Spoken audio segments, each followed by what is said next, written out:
Bismillahirrahmanirrahim. Alhamdulillahirrahmanirrahim. Wassalatu wassalamu ala sayyidina Muhammad wa ala alihi wa sahbihi wa barik wa sallim. Assalamualaikum warahmatullahi wabarakatuh. Saudaraku, apa kabar kalian semua? Saudaraku, insyaallah kalian semua dimuliakan dan diberi kesehatan dan kesabaran dan mudah rezeki oleh Allah Subhanahu wa taala, saudaraku. Dan yang sakit semoga diberi kesembuhan dan kelapangan dada untuk bersabar, saudaraku. Oke. Jadi mohon maaf saudaraku, lama kita tak buat video kan? Ya kan saudaraku? Maklumlah saudaraku, lagi sakit sayanya saudaraku. Saya lagi pilek, batuk, maklumlah kan, cuaca pun kayak gitulah saudaraku. Dimaklumin, mohon dimaklumin ya saudaraku. Jadi saudaraku, tanpa banyak cakap lagi, kita akan di video kali ini kita akan menonton ataupun menengok lagi video ceramah rahasia besar di sebalik Statue of Liberty yang ramai orang tak tahu, yang disampaikan ataupun yang diceramahkan oleh Ustadz Auni Muhammad di channelnya Taman Surga Awak. Jangan lupa untuk mampir ya saudaraku, jangan lupa untuk subscribe, like, and share. Oke saudaraku, untuk kita berbuat kebaikan saudaraku. Tanpa berbanyak cakap lagi kita ya saudaraku, langsung saja kita ke videonya. Bismillah. Taman Surga Awak. Oke, fokus saudaraku. Dan begitu juga Illuminati ditubuhkan pada siapa yang tubuhkan Illuminati? Adam Weishaupt, di mana? In Stuttgart, Jerman, Bavaria. 1 hari bulan Mei 1776 Illuminati ditubuhkan. 1 Mei 1776, dan hari itu kita diberi cuti. Fahamkah kita untuk siapa kita bekerja sekarang?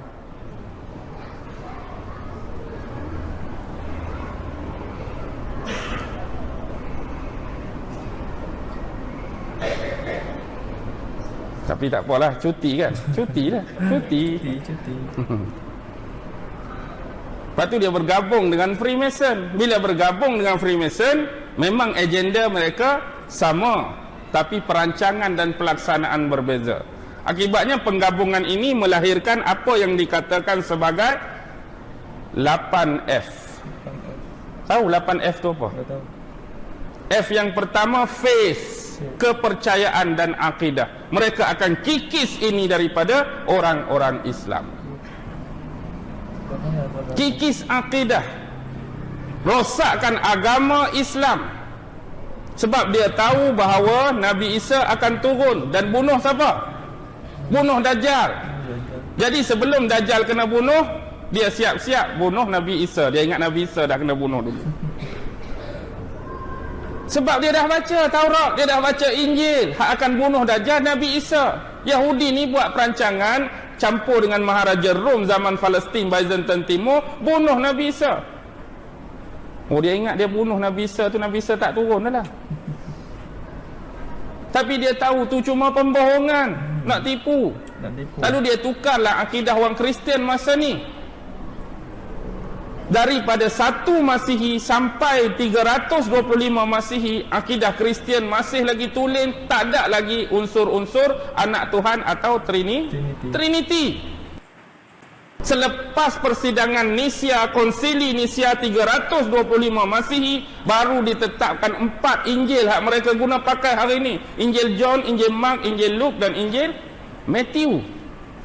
Dan hari itu jugalah Maharaja Konstantin mengumumkan akidah baru bagi Kristian selepas persidangan konsili Nisia, Trinity, dan kena menganggap Isa itu anak Tuhan. Kenapa sampai beratus tahun baru bertukar Isa anak Tuhan, sedangkan sebelum ni tak ada masalah? Nampak tak dia punya permainan? Jadi hari ini orang-orang Kristian tertipu dengan akidah ini.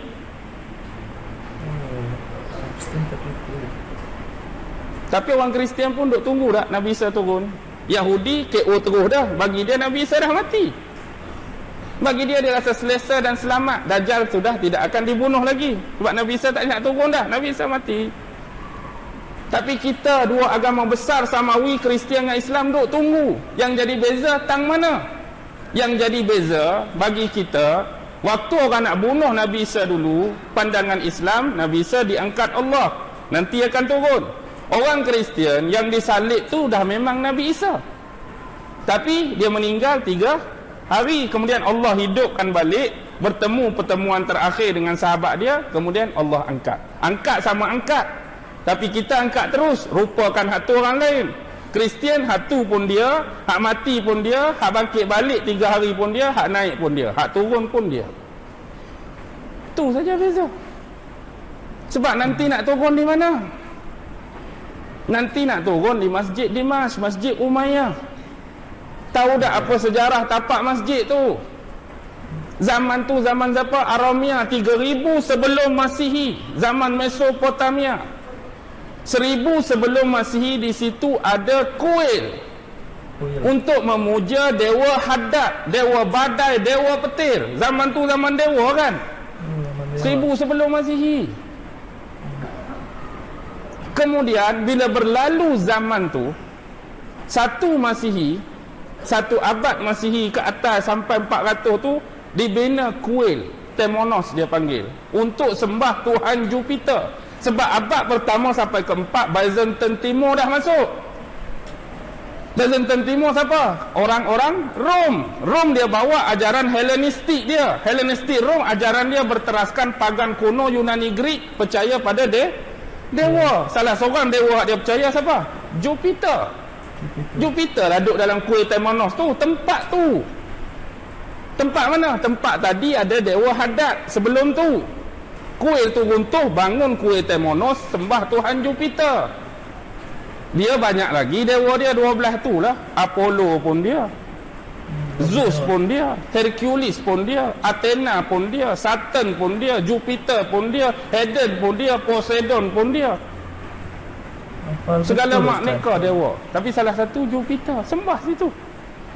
Sampailah masuk ke-4 Masihi, abad ke-4 Masihi, dah dia bercampur Hellenistik dia dengan bila dia mari sini, agama Kristian tengah berkembang. 4 Masihi, Nabi beranak berapa Masihi? Nabi berapa? 20 April 570.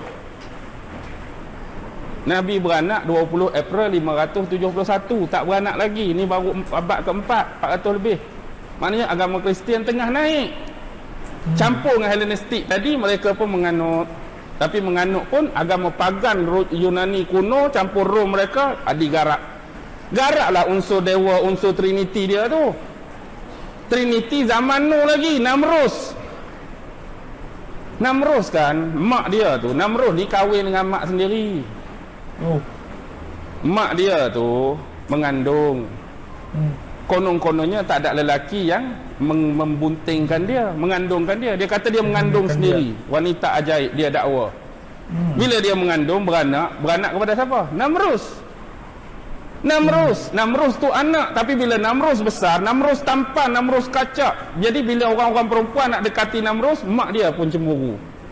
Pada duk dapat orang lain, dia kahwin dengan Namrus. Namrus kahwin dengan mak dia.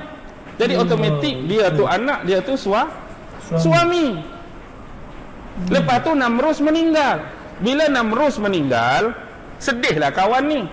Tapi bagi dia, jasad Namrus saja, tapi roh Namrus masih terus hidup. Sebabnya dia tengok apa? Dia tengok satu kayu yang mati, tiba-tiba di celah kayu tu tumbuh pucuk baru. Kayu tu dah mati. Dia tengok kat taman dia tu tumbuh pucuk baru. Dia pun datang idea bahawa yang jasad Namrus cuma mati, tapi roh Namrus masih tetap hidup. Akhirnya pokok ni besar, jadilah pohon evergreen. Pohon evergreen. Tiap-tiap 25 Disember, roh Namrus tu akan datang letak hadiah di pohon evergreen tadi. Roh Namrus datang. Pasal apa 25 Disember? 25 Disember tu tarikh lahir Namrus. Hari ni untung tarikh lahir tu, sebab kita dapat cuti sekali lagi. Cuti. Jadi Namrus bawa hadiah. Hari ni tukar watak tu jadi Santa Claus. Sebab tu ada kartun. Budak tanya, Pakcik Santa ni mitos, Pakcik Santa legend. Tapi pasal apa? ayat-ayat dalam Injil, ayat-ayat dalam Bible, tak ada satu pun cerita pasal Pakcik Santa. Tak ada. Namrus mai. Kemudian dia mengandung sekali lagi, konon-kononnya mengandung suci juga. Lahir siapa? Tammuz. Tamuzi. Bagi dia Tamuzi tu hanya watak Tammuz, tapi roh duduk dalam tu roh siapa? Roh Namrus. Jadilah Trinity, Tuhan berkeluarga start di situ. Namrus, Semiramis, Tammuz. Semiramis tu mak Namrus, isteri Namrus. Ya, Hari ni Semiramis duduk mana? Semiramis duduk di New York, sikit punya besar. Pegang buku sebelah, pegang oboh sebelah. Statue of Liberty, itulah Dewi Semiramis, bini Namrus, mak Namrus. Oh, itu ya. Siapa kata cucu cicit Namrus sudah lenyap, sudah hancur? Tu ada lagi.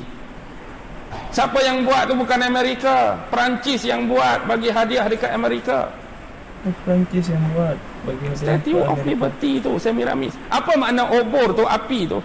Api tu roh Namrus yang sentiasa bercahaya, roh Namrus yang sentiasa hidup memerhatikan dunia sekarang.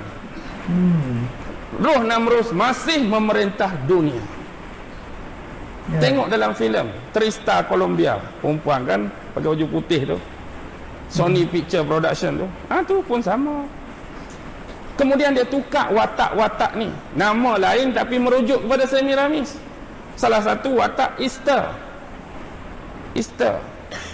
Faham tak Easter? Cherry Easter, tahu Cherry Easter tu? Nak bagi ejaan tu, nak bagi tahu ejaan. Easter tu lah, hari Easter kan dalam Kristian. Easter tu bahasa Inggeris. Easter juga kalau Inggeris dia panggil TER. Kalau TRE, tu dia panggil Anglo-Saxon punya bahasa. Kalau Ishtar, Babylon punya bahasa. Kalau Ashtaroth, itu punya Hebrew punya bahasa. Kalau Astarte, Greek Yunani kuno. Easter ke, Esther ke, Ishtar ke, Astaroth ke, Astarte, semua merujuk kepada Semiramis. Tukar nama. Ratu Astarte ada depan kita, ada di mana-mana. Kadang-kadang kita masuk, duk minum. Kepala Semiramis, kepala Ratu Astarte. Duk mana Ratu Astarte? Starbucks tu lah. Starbucks tu ya. Starbucks tu lah Ratu Astarte. Siapa? Semiramis. Starbucks tu muka Semiramis. Lenyap ke, hilang ke, ada di mana-mana. Hak ni lah yang kita nak duk ceramah, kita duk kuliah ni. Simbol dia, lambang dia ada di mana-mana.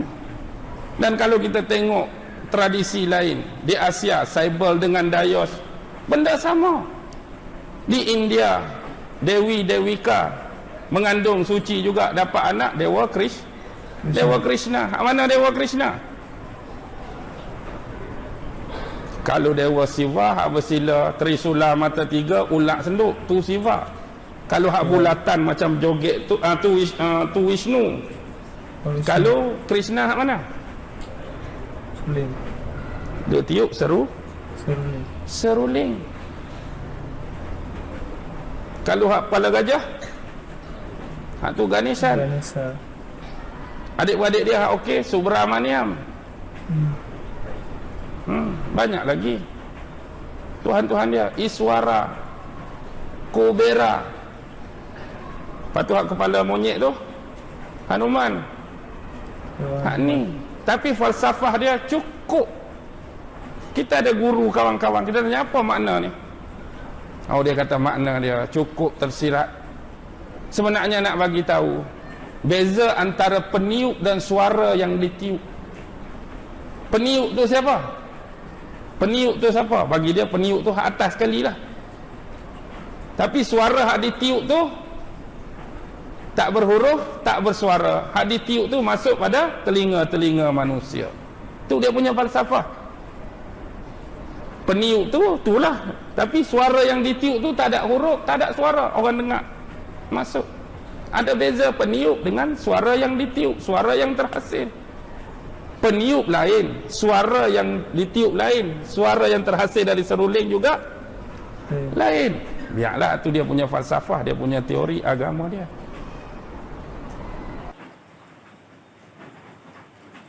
subscribe Taman Surga Awak ya saudaraku, jangan lupa ya. Oke, sudah habis saudaraku. Jadi segitu saja videonya kali ini saudaraku. Kalau bermanfaat ambillah, tapi kalau bagi saya sangat bermanfaat saudaraku. Dan jikalau saya ada kata-kata yang salah dan tak berkenan di hati, mohon dimaafkan, karena saya masih belajar dan kita semua bersama-sama belajar saudaraku, ya kan. Jadi segitu saja video kali ini saudaraku. Jikalau suka video ini jangan lupa untuk ditekan subscribe, like, and share, dan berilah komentar yang baik-baik ya saudaraku. Jikalau ada video-video ustadz yang bagus di Malaysia, bisa di komentar di bawah ya saudaraku. Nanti kita nonton bersama-sama saudaraku. Segitu saja videonya saudaraku. Saya akhiri. Wassalamualaikum warahmatullahi wabarakatuh.